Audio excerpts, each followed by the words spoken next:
तिच्या ड्रेसवर डिझाईनचं आणि असं सगळं ग्लिटर्स आणि हे सगळे असतात ना, तसं काम आहे. आणि आम्हाला अंदाजच नाही आला माझ्या हातावरती. हे सगळं माझे हात असे. मला असं काही दुःख नाही. जैन मिळणे तर मिळले नाही, एवढं काय त्यात हे नाही. हे बूमर लोक नाशिकमध्ये शूट करत होतो आणि ही दंगा करत होती तिथे बसून. आणि मला झालं ओके. आणि दुसऱ्या दिवशी सकाळी मी सेटवर बसलो आणि हे एकदम हा बोला ना. मला जरा हे काय. काही सनई चौघडे या सेटवर मी आहे आणि म्हणजे हा इंटरव्ह्यू इतका फन होणार आहे मला आत्ताच चाहूल लागली आहे. इथे ना फिटनेस आणि ॲक्टिंगचा मास्टर क्लास सुरू होता. राज हंचनाळे देत होते मास्टर क्लास. ओ प्लीज मला ऐकायचं आहे. नाही, काही मास्टर क्लास वगैरे काही चालू नव्हता. जसं आम्ही आता एक सीन करून आलो तर त्याच्याबद्दल आम्ही डिस्कस करत होतो.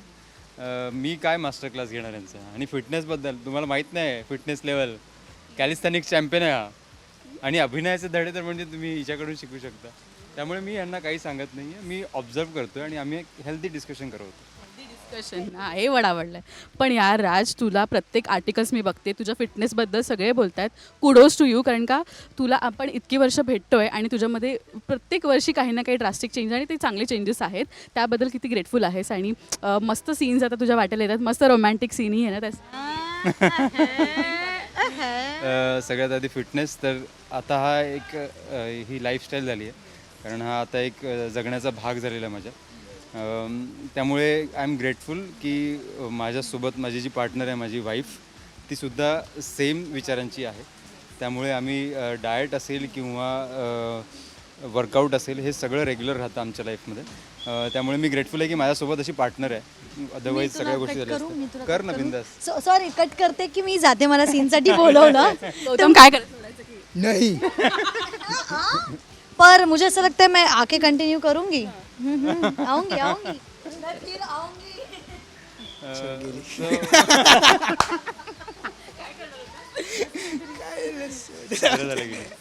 सो हां ते. आणि दुसरी गोष्ट, चांगले सीन्स वाटायला येत आहेत. ह्याची वाट मी खूप वर्ष झाले बघतोय की कोणीतरी अजून आपल्यावर विश्वास ठेवावा आणि आपल्यासाठी चांगले सीन्स लिहिले जावेत.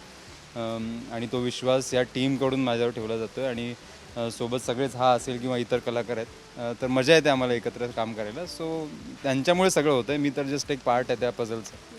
तो मगाशी आतमध्ये पनीर खात होता आणि तो मला बोलला की मला राजदादांनी सांगितलं की हे ट्राय.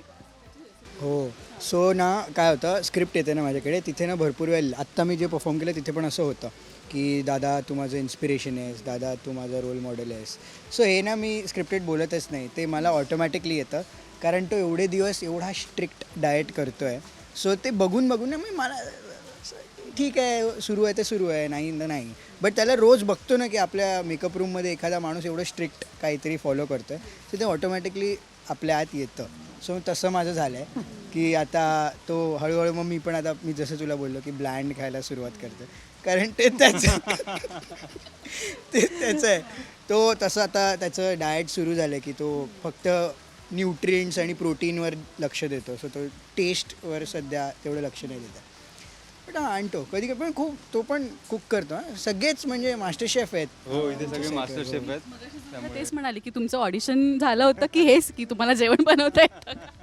हो. आणि मला त्याच्याबद्दल एक गोष्ट सांगायची आहे की जसं एवढा मोठा बास्केट आहे, त्याची त्याच्या कॅटचा बास्केट आहे. त्यामध्ये डबे आणतो. नाही but but cats we both love cats. माझ्याकडे पण एक मांजर आहे, त्याच्याकडे 2 आहेत आणि आम्ही दोघं पण कॅट पर्सन आहे. That's fine. बट त्या बास्केटमध्ये ना खूप डबे डबे डबे डबे डबे डबे डबे डबे असं तो भरून आणतो.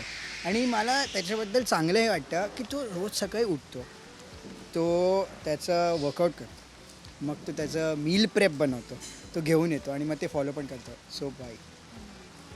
आणि ते थोड्या दिवसात हा पण फॉलो करणार. नाही ठरलंय.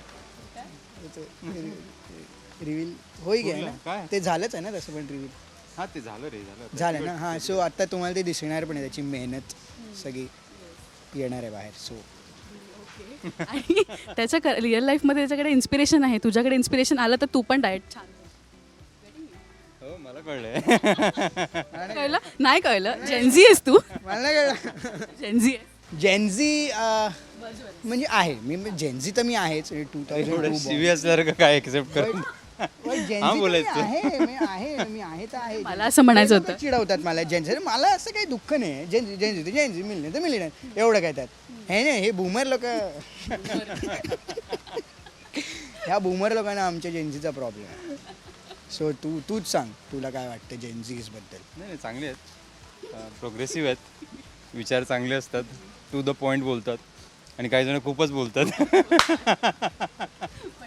सुरू झाल्यापासून संजितचं पण मी ते ग्रो होताना बघितलं आहे. तिला तू भेटायला गेला होतास खिडकीमध्ये आणि खूप इमोशनल तुझा सीन होता. आय गेस तिथून ती सुरुवात झाली की रेकग्नाईज करायला लागली लोक की हां इसमें कुछ बात है, राईट? सो तुला इथून मिळत असतात ना डोसेस की इथं हे छान होतं आहे किंवा नाही होतं आहे. हो, मी खूप म्हणजे त्याला विचारतो पण की हे चांगलं होतं आहे का, हे मी करू का? कारण काही काही वाक्य असतात जे मला असं वाटतं की तो सिनियरच आहे ऑब्व्हियसली माझ्यासाठी, आणि ॲज दादा म्हणून पण मी त्याला विचारतो की हे करू शकतो का, मी हे बोलू शकतो का? आणि काही परफॉर्मन्स वाईज जेव्हा आमचे परफॉर्मन्स, मला खूप मजा येते त्याच्यावर परफॉर्म करायला, कारण तो गिव्ह अँड टेक एक मला मिळतो असं मला वाटतं. सो मी हो ॲज अ टीचर किंवा ॲज अ बिग ब्रदर मी त्याला ट्रीट करतो. आणि मी एकटा आहे, मला भाऊ नाही मोठा, सो मी त्याच्यात बघतो माझा मोठा, तो माझ्यात लहान भाऊ बघतो काय. नाही बघतो, त्यालाही माहिती आहे तू मस्ती करतो, त्यालाही माहिती आहे. सिरियलमध्ये जय खायला लागला दडपे पोहे काय की प्रोटीन सोडून तो आता याचं खायला लागला आहे. पण मला सांग की आता हा रोमॅन्टिक सीन इतका तुफान छान प्रतिसाद मिळतो आहे. आम्ही सुद्धा जे काय व्हिडिओज पोस्ट केले प्रत्येक ह्याला may be within a our 100+ comments होते. मला सांग तो सीन शूट करताना बॅक कॅमेरा काय घडलं आणि फाईट सीन किती एन्जॉय केला आहेस? आम्ही सूरजपासून तुझी जर्नी बघितली आहे आणि आता कुठे ते सीन्स आपल्या वाटायला येत आहेत जे आपली वाट बघत असतो आपण. फायनली तो सीन मिळाला आहे तर किती फाईट सिक्वेन्स खरंच खूप मजा आली. चॅलेंज हेच होतं की अख्ख्या रात्रभर आणि भिजत शूट करायचं होतं. प्लस त्यामध्ये हे होतं की तुला बॉडी पण तशी ठेवायची आहे रात्रभर, तितका फ्रेश पण वाटलं पाहिजेस तू. पण हे सगळं करत असताना त्रास या गोष्टीचा होता की आम्हाला एक सिक्वेन्स येतात, आजच असेल तो फाईट सिक्वेन्स, त्याच्यामध्ये मला शर्वरीला उचलून फिरवायचं आहे. आता हे कोणाच्याच लक्षात नव्हतं की तिच्या ड्रेसवर डिझाईनचं आणि असं सगळं ग्लिटर्स आणि हे सगळे असतात ना, तसं काम आहे. आणि आम्हाला अंदाजच नाही आला आहे हातावरती. हे सगळं माझे हात असे, कारण उचलताना एकतर बॉडी पूर्ण ओली आहे आणि ते घासतं आहे. पहिल्या 2-3 टेकनंतर झालं काहीतरी त्रास होतो आहे मला. मी बोललो अरे मला लागतं आहे, हात फक्त लाल झाला आहे. आणि थोड्या वेळ मी बघितलं तर ते पूर्ण माझे हाताची स्किन पूर्ण ऑलमोस्ट जी वाट लागली होती, लाल भडक झाले होते. नंतर रिग वापरत होते ते लोक सगळे, त्या रिगमध्ये त्यांना उचलायचं होतं. सो तिथे थोडं शोल्डर वगैरे लागत होतं, पण तिथे जाणवत नव्हतं ते जास्त. मला जाणवलं दुसऱ्या दिवशी आंघोळ करताना. मी घरी गेलो, आंघोळ केली आणि जाताना असं झालं की तू खूप थकलायस, सॉल्ट वॉटर बाथ घे. मी त्यात पाण्यात मीठ घातलं आणि पहिला तांब्या असं टाकला आणि असं चुरचुरलं मला. मी इतकं काय झालं आहे मला. तर हे होतं, पण ही सगळी मजा होती जी छावा झालं पाहिजे, हे असं व्हावं. मला मीच नेहमी बोलतो घाम आला पाहिजे काम करताना, असं त्रास झाला पाहिजे, तर घरी जाऊन चांगली झोप लागते. लोकांना आपलं काम आवडलं तर चांगली झोप लागते. आणि आपल्यासोबत काम करणारी मुलं फुल एनर्जीने काम करत असतील तर मजा येते. नाहीतर मग काय येऊन करायचं आणि जायचं, याच्यात काय मग तुम्ही कुठलंही काम करू शकता, मग हे का करायचं, असं एक होतं. त्यामुळे मला ही गोष्ट आवडते की माझ्या वाटेला अशी कामं येत आहेत आणि असे चांगले सीन्स येतात आणि मजा आली मला त्या एपिसोडची. आणि दुसरा होता डान्सचा सिक्वेन्स, जो की पार्टी सिक्वेन्स होता, लोकांना खूप आवडला. तिथे पण सेम होतं, जे आधीच आम्हाला ब्रीफ केलं होतं की आपल्याला असं अपेक्षित आहे. ऑब्व्हियसली ती तर डान्सर आहे आणि मी प्रयत्न करत होतो की पण मला शिकवणं नाही प्रयत्न काय मी प्रयत्न करतो, मग ते जमतं. नाचायचं नव्हतं त्यात, फक्त डोळ्यात डोळे घालून बघायचं आपल्याला नाचवायचं होतं. सो मजा आली, एन्जॉय केलं मी. बरं, ही जी तुमची होणारी वहिनी नाही बोलू शकत पण वहिनी म्हणूया आपण, भावाची बायको म्हटलं. सो ही आहे ना जशी आसावरी आहे तशी जुई बिलकुल नाही आहे, है ना? मी पहिल्याच दिवशी तिला बोललो की इथे सगळ्यात ड्रास्टिक म्हणजे चेंज असलेला जो रोल असेल कोणाचा तो हिचा आहे. कारण मी हिला असं सीन बघण्याआधी मी हिला बघितलं होतं जुईला. मला माहीत नव्हतं कॅरेक्टर काय आहे, मला जास्त अंदाज नव्हता. आपण नाशिकमध्ये शूट करत होतो आणि ही दंगा करत होती तिथे बसून आणि मला झालं ओके. आणि दुसऱ्या दिवशी सकाळी मी सेटवर बसलो आणि हे एकदम हा बोला ना, आणि मला झालं हे काय. आणि चांगली गोष्ट ही आहे की ते तितक्याच चांगल्या पद्धतीने स्क्रीनवर रिफ्लेक्ट होतं ते कॅरेक्टर. त्यामुळे मी तर तिला त्या दिवसापासून सांगतोय की हिचे डोळे इतके सुंदर, इतक्या चांगल्या पद्धतीने ते सगळं कन्वे होत आहे. सो मजा येते काम करायला. आम्ही खरंच एक्सायटेड आहोत. बरं थँक्यू सो मच गाईज, खूप मजा आली, धमाल आली. येस राज, बाय म्हणून जा आम्हाला सगळ्यांना. Bye bye bye. बाय. तू आम्हाला कुठे बाय करतोय? Backup line आला, इथे बाय कर. वेडे करतील मला तुम्ही लोक. Bye bye. Bye bye bye. Bye thank you.